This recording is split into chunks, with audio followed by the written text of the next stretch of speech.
terms of predictions of timing. Let's see here. Hang on a second here. That is going to be Spacetrack. This is a U.S. organization, U.S. government organization, spacetrack.org. Now, their latest prediction, they haven't come out with one today. This spacetrack.org, U.S. government agency, latest prediction was for 9:13 p.m. Saturday night, plus or minus 9 hours. Then they said this is a huge 18-hour window, and the time location of reentry will continue to vary wildly. So they gave a latitude and longitude, but nobody knows where this thing is going to land right now. So I think the best we can say from the timing is anywhere from tomorrow afternoon to Sunday afternoon, with the most likely, according to predictions, tomorrow evening or early Sunday morning. That's what it looks like from those different predictions. Okay. All right. So I just we'll talk about the specifics about the rocket, but I just wanted to give you the timing. Okay. All right. Before we move on, let me just thank our moderators real quick. We have Sarah55 is there. Thank you. Sarah55 is watching. Mark Helton, is moderating. Mark Helton is moderating. Angel Shark is moderating. I'm going to be taking your comments, your questions. AMK, thanks for your support. AMK says, if the Chinese rocket lands in D.C., will that be considered an act of aggression, seriously acting? Well, it's not an act of aggression that it was targeted there, but look, as we will discuss, debris from this rocket could, in theory, land on somewhere populated and could, in theory, damage property or even hurt humans. It's more likely than not that it won't. But if it does, how will a country and people react? Just depends on what happens and depends on the country. So, you just have to think of scenarios in your head. If the unlikely scenario happened where rocket debris fell on somebody and significantly injured or killed them, that would certainly be that would be a diplomatic issue. I don't think it would be seen as like China, the same as if China like fired a missile at you. But that's just, it just depends on what a country does. It just depends on how a country reacts. So it's up to the country to decide what to do if they have debris that falls in their country. Bud Green is moderating. Thank you, Bud. Also, we have moderating Maddie Maggs and Sully are moderating. Thank you. And thank you, Barbara Smith. Glad you caught the broadcast live, Barbara. Thank you again, AMK. Appreciate it, AMK. And thank you, Rachel Rizal. Thank you, Rachel, for your support. Okay, so I'm going to take some more of your questions. But first, before we even do that, I haven't even really summarized what's going on because I spent the first part of the stream just telling you the predictions for when this might happen. So, a lot of you have been following this, but for the people who have not, let me just offer a brief summary of what is going on. Let me get a headline on the screen. That's something better to look at than just me while I'm talking about this. Let me get a headline on the screen here. We'll do it right here. Oh, hang on a second. Hang on a second. I'm hanging on. Here we go.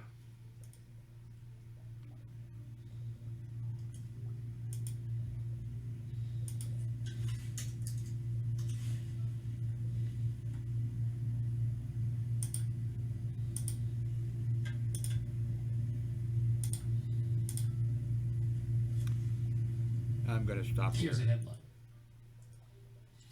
Main stage of Chinese rocket likely to plunge to Earth soon. So, China last week launched a large rocket, the Long March 5B rocket. Let me grab a picture of this rocket. No, they don't have one in that article. Here's one. That's a Long March 5B rocket. That is the rocket. That's the rocket When they launched their rocket, a week ago or whatever it was, I actually, from China, I streamed that launch. I can't remember, did I do it live? I think I did, I'm not sure. But that video is on my site here of the launch. So whatever I post from this, and I'm not going to post this, I'll update this and then add it to that other video, or put a link to the other video. And this China's rocket was extra big and extra powerful, but it apparently, from what was said, there was no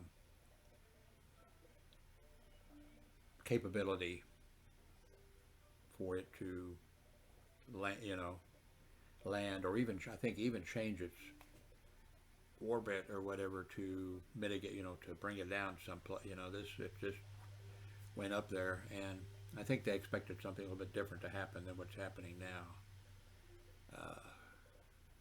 Because I think maybe it went a little higher, faster, that type of thing. So I think that they intended that it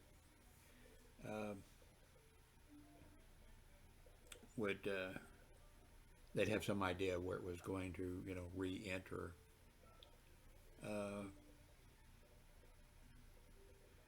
I was into shortwave radio back when the first satellite was launched, Sputnik 1, and I picked it up on my shortwave radio, and I sent away for a QSL card, a verification card from the USSR, and I was sent one.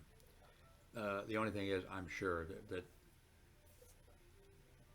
I know they sent out, I think anybody who wrote then to the USSR and said, hey, I heard your satellite on, Sputnik 1 on 20.005 megahertz, and I think it also transmitted on 40.005 megahertz.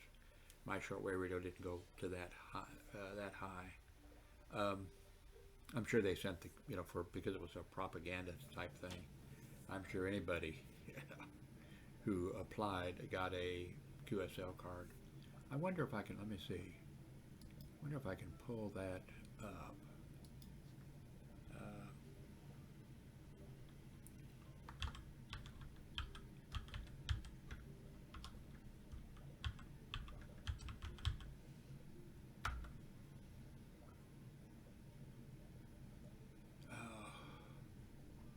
Here it is. Whoops. Saw it someplace. Where did they? Oh, here it is, right here. This is the QSL card that I got. I mean, that's not it, but that's what the one they sent out looked like. And starting at that point, I was putting out I was doing a radio 19, let's see, 57. No, okay, I was not doing my radio broadcast to Europe, Africa, and Latin America at that time. 57. Wait a minute. Yeah, I think I was doing my broadcast at that time. Maybe not. It was about that time. But I was putting out a monthly publication with a mimeograph machine. Wow. I don't think I knew then. I knew that the way I was doing it, putting out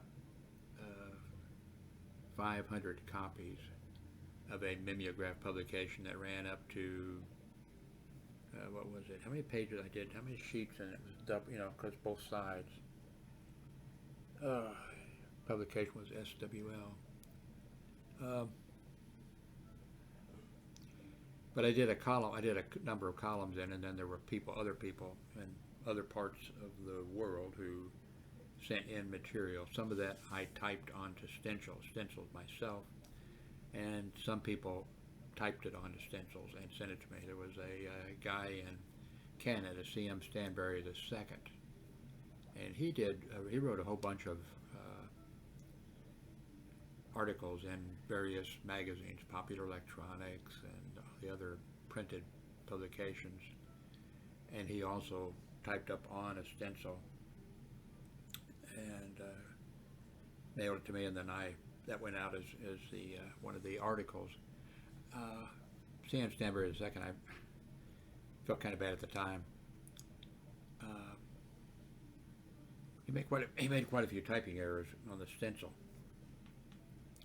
So, oh, look here. Right here, C.M. Stanbury II. Yeah. So this must, C.M., did he write this? Let's see. QSL from Sputnik, November 1958. Here it is, yes. How one SWL managed to get his prize space verification, C.M. Stanbury II. Okay, well, that's kind of funny that I found that. And then I was talking about him before I saw this story. Anyway, I felt kind of bad. In a way, I sent him an email. I wonder what that must be. Anyway, I contacted him and said, thank you so much, for, doing a column for SWL.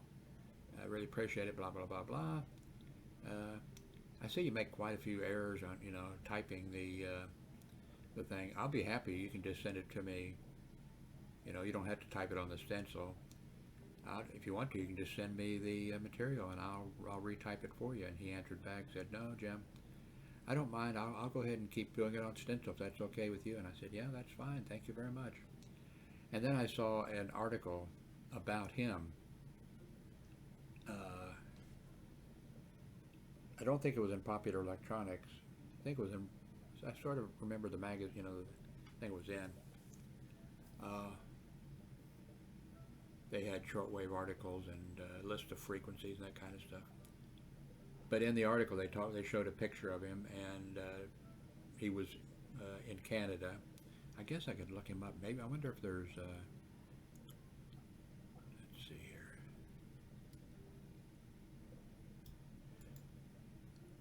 Let me do a search for him here first, and so I don't spoil the thing, because maybe this will be better.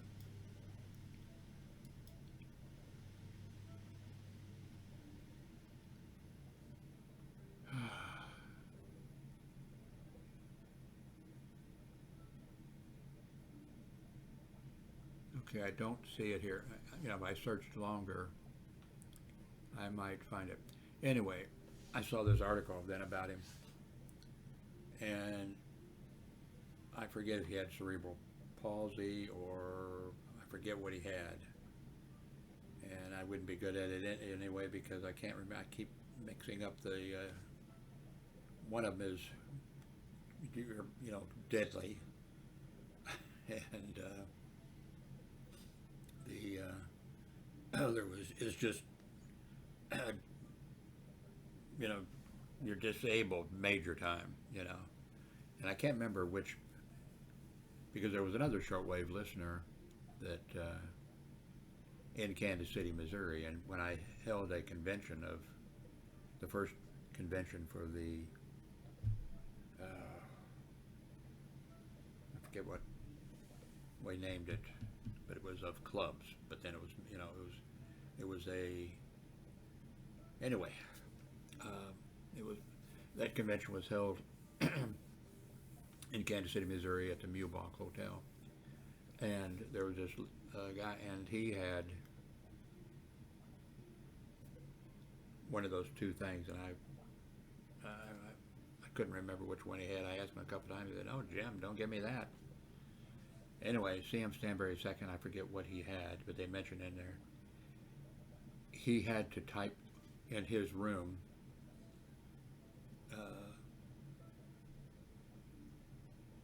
there were the drawers were open. I mean, there was no, you couldn't pull the things out, the drawers out, so those were open. But all the typing that he had to do, including typing a stencil, he had to use a pencil in his mouth and type that way. My God. Okay, anyway, back to one of the columns I was doing in SWL. The publication that I put out was, I started doing as soon as Sputnik 1 was launched, I started a space communications column. And of course in the beginning it was just Sputnik 1 frequencies, 20.005 and 40.005. But then as new spacecraft went up and all that type of stuff, I was putting, the complete, this is before the World Wide Web, before the internet. And so whoever the agency was sent me, not just me, but other people too, every few days a stack of, as time developed. They didn't just do it for Sputnik, but they started. So when everything was going up into space, Explorer 7 and all this other stuff, I would get a list sent through the mail, and then I would take out the apogee and the perigee and other information and put that in there so that people could get it by who got, that. I can remember, I think it was Explorer 7. Remember, let's say, 1958, I'd have been a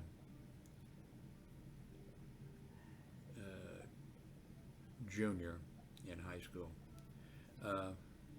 But I would fall asleep with headphones on, in my shortwave radio, and I would write down in my logbook, the date, the time, and then the frequency, 20.005 or whatever it was. For Explorer 7 it was something different, whatever it was. And sometimes I would fall asleep, and then whatever it was, how many ever minutes to come back by, then I would wake up from the beep, beep, beep, beep of, Oh, and I forgot, and I know I won't find any information on this guy. When I was doing my radio program, it was broadcast over WRUL radio to Europe, Africa, and Latin America twice a week. When there was a ham radio operator in Kansas City, Missouri, Elmo Melton, but I forget his call sign. If you happen to have an old, if you're an amateur radio operator and you happen to have in your garage someplace a call book of amateur radio operators' call signs, do me a favor and see if you can pull up that information on him. I mean, I know he's deceased, because he was old, and he'd be really old now. He'd be in the Guinness Book of, how, but anyway, great guy. He had a Sounds of Space. Was that it? He put out a 45 RPM. Oh, come on. If you don't know what a 45 RPM is, you young whippersnappers. Anyway, he put that out, and he allowed me, I didn't ask to do any more than that, but I asked if on my broadcast every week, if I could play, starting at the very beginning, the sound, because he was recording. He found, I'm not sure they were called NASA then, they lost more than one, and he was able to put his amateur radio setup in his antennas or whatever. He then notified NASA, that satellite that you launched that you can't find, well, here's I'm picking it up here in Kansas City, Missouri, and here's the time it's, and he could give him more information, I guess, that he knew how to pull up or whatever. Anyway, I think I got sidetracked. I think I can stop here. I think I'm going to go ahead and stop here and upload this. Yeah. Anyway, oh, let me add one other thing. When the bulletin board, when 1982, I started a computer bulletin board system. I was like one of the first in Kansas City, Missouri. And I did this computer bulletin board thing until the World Wide Web was created. Then I moved Howard's notebook to the World Wide Web. But and there again, I was like in the beginning thing because I started a list of bulletin board systems in the Kansas City area, and then as other people started computer bulletin board systems, they'd say, "Jim, can I post that on my thing?" And I said, "Yes." And then eventually there was, which I had nothing to do with, there was a group of but BBS operators who formed the Greater Kansas City Systops Association or something like that. And anyway, me doing for years or whatever this list of, because people, kids, high school student people like that would start a computer bulletin board system, and a week later they'd stop it, or some went a week or months or whatever, they'd stop it, and the list was, and that was a full-time job, for me, just listing, keeping this thing, and I put as much information as I could into it, the list. Anyway, the association came and said, "Jim, could we do the list?" And I said, "Oh, yes, thank God you can do the list, please do the list." So they took it over. What was I going to say? Oh, okay. And so the bulletin board systems, the people got, they didn't just communicate, online. Some of them got together for meetings, parties, and that type of stuff. And I told you the story about, I won't go into that again. Someday it'll come up again. But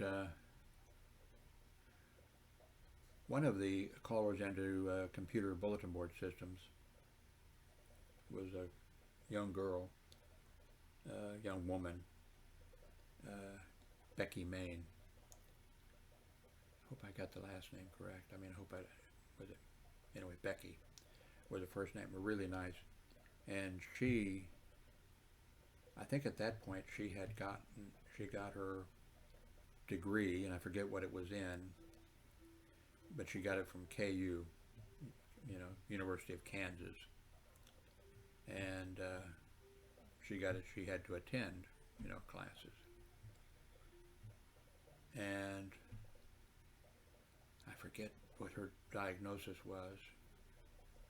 She's passed away. But at a young age. But she was confined to a wheelchair. And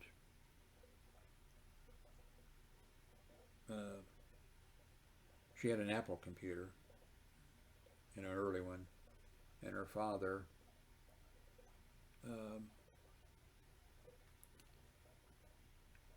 I remember she invited me to come over, and her father had set up a little switch that, because of the Apple computer, keyboard or something, that would hold down a key for her. Anyway, she had very limited mobility, so much so that for her college work, and I think for the other stuff that she did when she was online or whatever, when she would log in, she had to also use a pencil in her mouth. Can you imagine? She got a 4-year degree. Really nice. Oh, anyway, I very few times did I go to. I've never been much of a social other than online.